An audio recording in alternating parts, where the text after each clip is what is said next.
Olá, bem-vindo à Escola Bíblica do Ministério para a Língua Portuguesa da Segunda Igreja Batista de Richmond, Virgínia. Estamos entrando na série toda a Bíblia, então começamos com Gênesis. Gênesis é o nome vindo da Septuaginta, é o nome grego, que é uma excelente tradução do nome hebraico, Bereshit. Então, Gênesis, começo ou início, e Bereshit, início. Assim como está escrito em Gênesis 1:1, no início criou Deus os céus e a terra.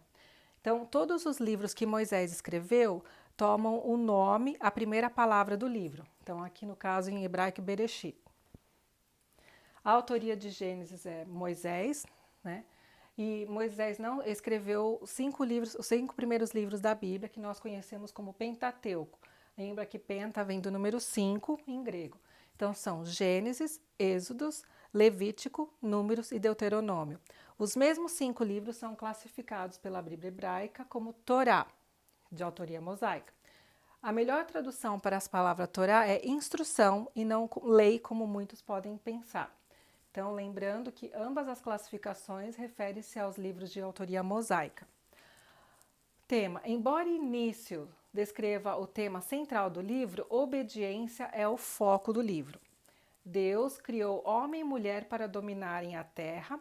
A desobediência narrada no capítulo 3 de Gênesis ameaçou o propósito de Deus na criação do ser humano.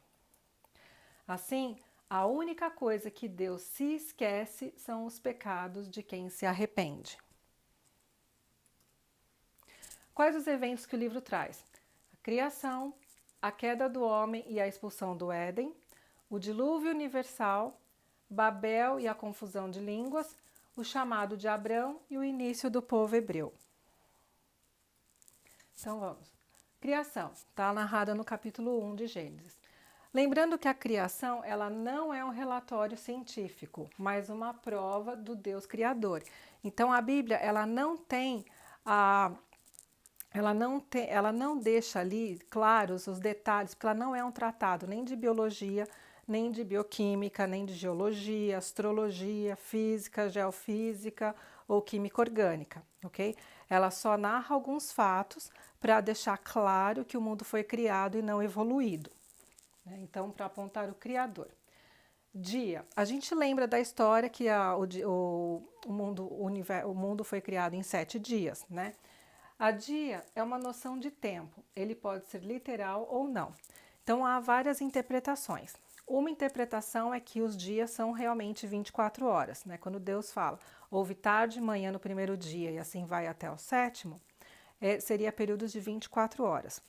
Outra interpretação é que esses períodos podem ser 1000 anos entre cada dia.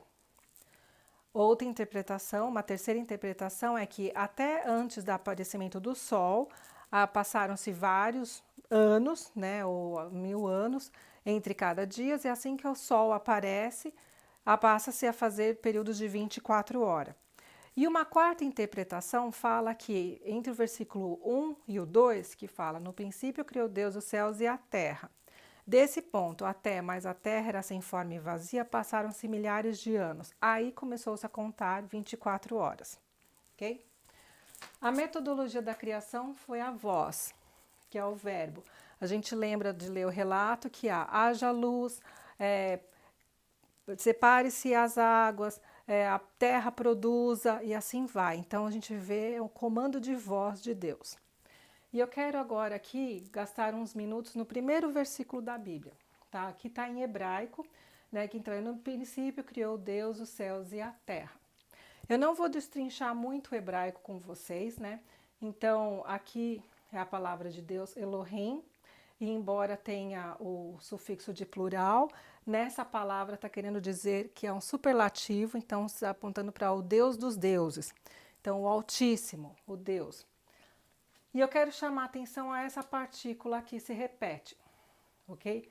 Essa partícula, lembra-se que o hebraico se lê da direita para a esquerda, ao contrário da nossa escrita. Então, essa letrinha aqui que parece um X chama Aleph, e é a primeira letra do alfabeto hebraico. E essa outra chama Tav, é a última letra do alfabeto hebraico. Então, se eu fosse traduzir isso ao português, seria A e Z.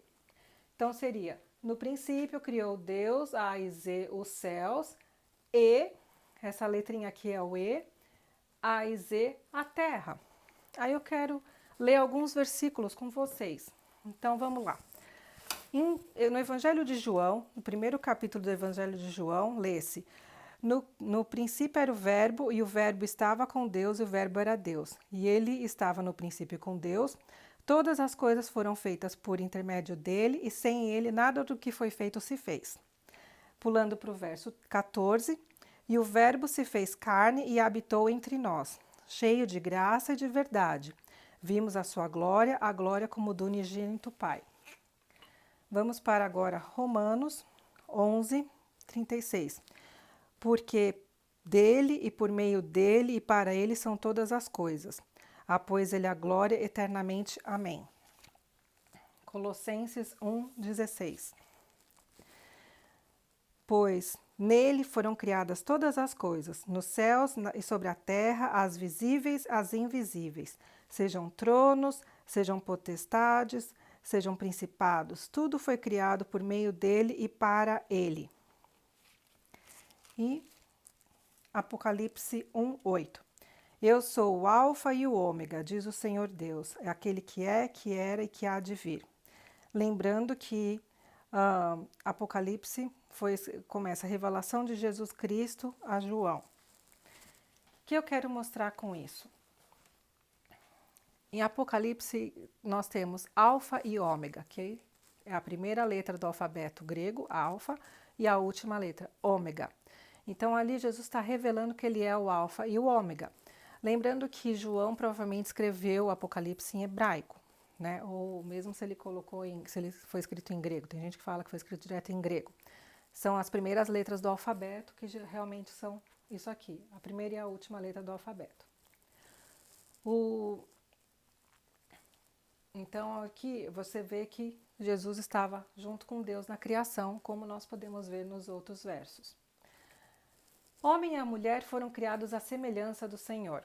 E a semelhança do Senhor, nós sabemos que Deus é espírito, então ele foi criado à semelhança de Jesus, que é o Messias, né? E tudo que você vê lá no resultado da criação é que Deus falava que era bom, né? E nós temos então o primeiro casal da história, né? Adão e Eva. Eles foram criados perfeitos e foram colocados num ambiente perfeito e tinham uma escolha. E a escolha da desobediência e consequente expulsão do Éden. Então, aqui a gente lembra da história, né? Que eles desobedeceram e foram expulsos. E a partir deles entrou o pecado no mundo. Então, antes o pecado estava fora do mundo, né? Então, quando eles comeram o fruto proibido, o pecado passou a ser parte. Por isso que nós nascemos com a tendência ao pecado dentro de nós. A tendência não está mais fora no ambiente, está dentro de nós. E os primeiros filhos deles, então, Caim e Abel. Lembra que Caim matou Abel e depois eles tiveram Sete. E Sete é importante porque o relato bíblico fala que a partir de Sete o nome do Senhor voltou a ser invocado. E eles tiveram outros filhos e filhas. Próximo personagem importante que eu quero chamar a atenção é Noé. Então, Noé, no seu relato, vem o dilúvio universal. Por quê? Porque naquela época a maldade se multiplicou sobre a terra. E Deus, ao olhar a terra, ele viu que Noé era justo, íntegro e andava com Deus. Então, Deus deu uma ordem: construa a arca. E missão dada, missão cumprida. Noé confiou em Deus, ele creu e ele construiu, ele obedeceu. Então, ele creu em Deus e ele obedeceu. Olha a chave que eu falei no começo: obediência é o foco do tema central. E o mundo foi então destruído pelas águas, e Deus, depois passados todo o período, né, do dilúvio, né, os 40 dias de chuva, todo o período que teve para secar e a arca pousar lá no Monte Ararat, e eles saírem, quando eles saíram, Deus mostrou o arco-íris, né? E ele falou que pelo arco-íris ia ser o símbolo que a terra nunca mais ia ser destruída pelas águas. Então hoje, qualquer chuvona que dá, quando acalma tudo e abre o céu, a gente vê o arco no céu, né? O arco-íris. E a gente lembra dessa promessa. Então, qual é o foco de Noé? Que Noé e a sua família foram salvos pela obediência dele, né? Próxima história interessante vem Babel. Babel significa confusão, né? Então, o que aconteceu? o povo deveria se espalhar, né? Eles desobedeceram a ordem do Senhor de se espalhar pela terra e resolveram construir uma torre, que se chamou Torre de Babel, porque até então todo mundo falava a mesma língua, e o Senhor viu que eles estavam fazendo uma torre, estavam se achando, porque eles queriam chegar no céu e ser maior até que Deus, né? E Deus mandou, ele foi lá embaixo e ele confundiu. E foi assim que foram criadas as línguas e nasceram as nações, né? Porque daí esse povo se espalhou, eles não se entendiam mais, então eles se espalharam, né? E acabaram, então, cumprindo o que eles estavam desobedecendo, que era espalhar e povoar o mundo. Um capítulo depois, você vê o chamado de Abrão, ok? Então, no Gênesis, no final do capítulo 11, Gênesis 11, 31, dá indícios que o Senhor tinha chamado Tera, o pai de Abraão, porque ele sai de Ur em direção a Canaã, indo até Harã, onde ele morre. E aí, no capítulo 12, você vê que Deus chama Abraão, né? Abraão sai da sua parentela e vai para uma terra que eu te mostrarei. E Abraão obedece ao Senhor e chega a Canaã. Então, ouvir a voz do Senhor e obedecê-lo foi o que justificou Abraão, conforme nós vemos no relato de Romanos 4:3. Novamente, Abraão creu em Deus e obedeceu. Então, a importância da obediência. E Deus faz uma promessa com Abraão, que está registrada no capítulo 12 de Gênesis, né, do 2 ao 3. Quais são os pontos principais da promessa? Te farei uma grande nação, te abençoarei e te engrandecerei o nome. Aí ele fala para Abraão, se tu uma bênção, que é uma coisa tão chave que hoje a gente quer, me dá a minha bênção. E Deus fala para Abraão, seja você uma bênção, né? Então, qual a importância de nós sermos bênção nas vidas dos outros e não só ficar pedindo, eu quero me dá, me dá, me dá. E eu abençoarei ou amaldiçoarei quem te abençoar ou quem te amaldiçoar, né? Então, aqui está ligada uma coisa que não depende de Abraão, né? Então, quem abençoar a Abraão ou amaldiçoar Abraão, Deus iria fazer a mesma coisa. Se a pessoa abençoasse Abraão, a pessoa seria abençoada, e se ela amaldiçoasse Abraão, seria amaldiçoada. E em ti serão benditas todas as famílias da terra. E nós sabemos que essa promessa é cumprida em Jesus, né? Porque através de Abraão veio o povo hebreu, através do povo hebreu veio a linhagem de Davi e veio Jesus, né? E Jesus que trouxe a salvação e através dele, então, essa promessa foi cumprida em todos. Então, Abraão foi pai biológico de Ismael, pela escrava Agar, Isaac, pela sua esposa Sara. Então, Isaac era o filho da promessa, e quando a Sara morreu, ele se casou com a Quetura e teve Zincá, Joxã, Medan, Midian, Gisbaque e Sua. Então, daqui a gente tem uma noção que realmente ele foi pai de uma grande nação. Então, o que é importante ressaltar? Que Ismael teve 12 filhos, e deles originam as 12 tribos que originam os árabes. Isaac, que era o filho da promessa, ele teve 2 filhos, Esaú, primogênito, e Jacó. Só que Esaú não herdou a promessa, a bênção de Deus, mas ele originou os edomitas. E Jacó teve então 12 filhos, com 4 mulheres, as 2 esposas e as 2 concubinas, que originaram as 12 tribos dos hebreus. Um dos filhos, o filho preferido, né, de Jacó foi José, que foi o primeiro filho de Raquel, que era a esposa favorita. Eu vou lembrar até o poema, né? 7 anos Labão Jacó servia, e este, ao invés de Raquel, lhe dava Lia. E José, ele é um exemplo de como Deus age na história, usando pessoas para cumprir os seus propósitos. Até mesmo a injustiça praticada contra ele por seus irmãos não foi capaz de deter o plano de Deus e de formar uma nação peculiar para si mesmo.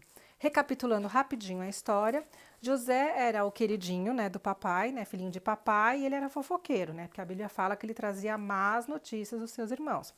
E o que aconteceu? Isso gerou entre os irmãos intriga, os irmãos não gostavam dele, era aquela coisa. Ele foi parar, então, adolescente, num buraco. Do buraco ele foi vendido como escravo. De escravo ele teve uma longa trajetória e tratamento por Deus até que ele ficou como o segundo no reino, né?